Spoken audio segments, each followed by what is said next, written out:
The first thing I noticed about the Blackwood Hotel was that the lobby was completely empty. It was almost midnight when I arrived in a small mountain town in Colorado, exhausted after driving for nearly 8 hours.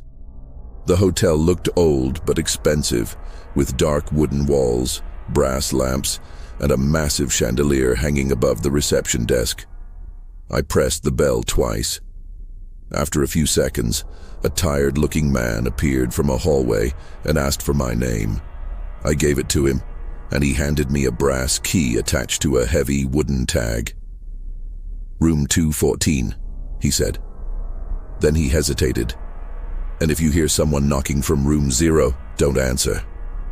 I laughed because I thought he was making some kind of joke. He didn't laugh. Instead, he looked toward the elevator and quietly said, "There is no room 0. I took the elevator to the second floor.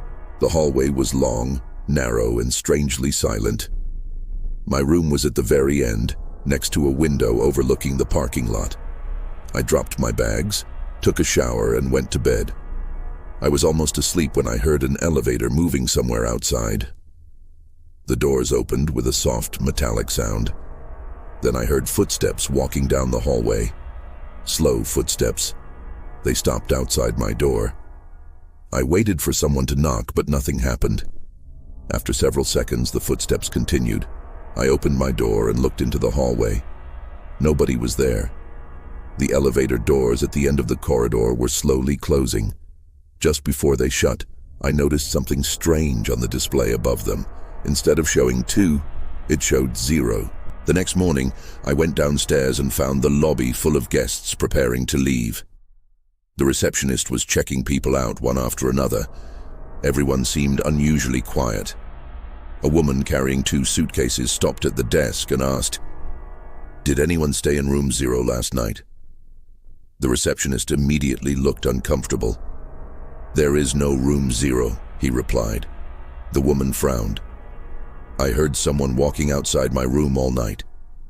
He repeated the same answer. "There is no room 0. Then he gave her a receipt and watched her leave. I approached the desk and mentioned the elevator display. The receptionist stared at me for a long moment. "You saw it," he whispered. Before I could ask what he meant, the hotel manager appeared behind him and told him to get back to work. I spent the morning exploring the town, but when I returned around noon, something felt wrong. The hotel parking lot was almost empty. The receptionist told me that nearly every guest had checked out. I looked at the registration book on the desk. There were names written on every page, but beside each name was a checkout time. Every guest had apparently left between 10 and 11 a.m. I looked at my own name. Beside it was today's date, followed by a blank space where my checkout time should have been. "Why haven't you checked me out?" I asked. The receptionist's face went pale. "Because you're still here." He closed the book quickly. Then he leaned toward me and whispered, "Everyone who sees room 0 eventually gets checked out." That night, I decided to leave. I packed my bags and went downstairs, but the lobby was completely dark. The front doors were locked. I called the receptionist's name, but nobody answered. I tried the emergency exit. It wouldn't open. Then the elevator suddenly moved. The display changed from 2 to 1, then 0. The doors opened. Beyond them was a hallway that I had never seen before. It looked exactly like the second-floor hallway, except the walls were covered with old photographs. I stepped inside. Each photograph showed hotel guests standing in front of the Blackwood Hotel. Some pictures were decades old. Others looked recent. I walked farther down the hallway until I saw a photograph of the woman from the morning. She was standing outside the hotel. Beneath the photograph was a date, today's date. Then I saw another photograph. It was me. I was standing outside the hotel entrance, holding the same suitcase I had packed that evening. The date beneath it was tomorrow. I dropped the flashlight. Behind me, the elevator doors closed. I heard someone whisper, "You shouldn't have come down here." I turned around and saw the hotel manager standing at the end of the hallway. He looked much older than he had earlier that day. His face was pale, and his eyes were filled with exhaustion. I asked him what room 0 was. He didn't answer immediately. Instead, he walked toward me and said, "The Blackwood Hotel has been here since 1926. Room 0 existed before the hotel was built." I didn't understand. He pointed toward the floor beneath us. The original building stood here before the mountain road was constructed. Something happened to the first guests. They disappeared without checking out. After that, room 0 started appearing. I asked why everyone kept checking out. The manager looked at the photograph of me. "Because the hotel has rules." He explained that every guest eventually received a checkout date. Once the date arrived, the hotel created a version of that person inside room 0. That version could walk the halls, speak to guests, and even appear in photographs, but the real guest had to leave the hotel before midnight. If they didn't, the hotel kept them.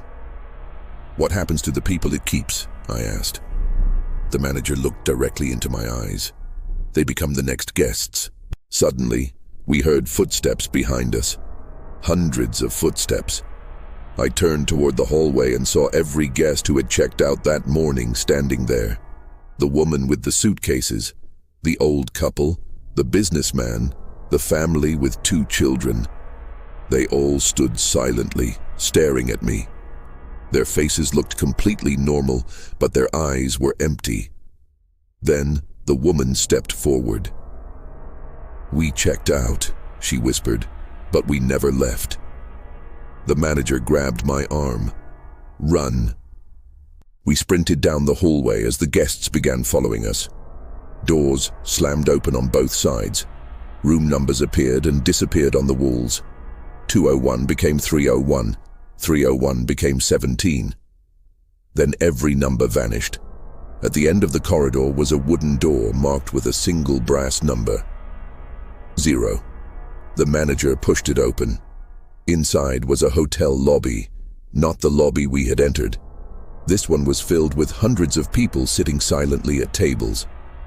Every person looked exactly like someone from one of the photographs.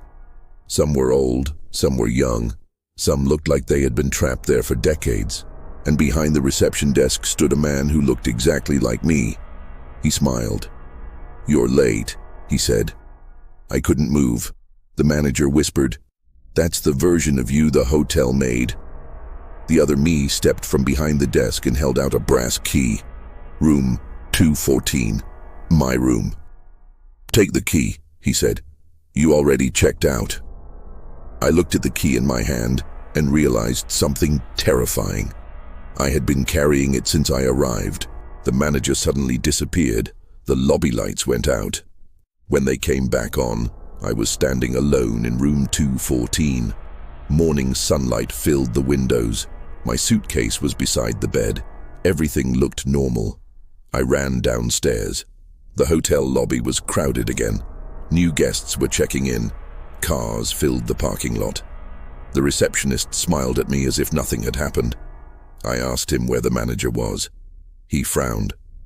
"We don't have a manager." I looked at the registration book. Every guest from yesterday was listed. Every name had a checkout time. My name was at the bottom. Beside it was written, "Checked out, 12 a.m." I looked toward the elevator. The doors opened. The display showed 0. Then someone stepped out. It was me. The other version of me walked to the reception desk, smiled at the new guests, and began handing out room keys.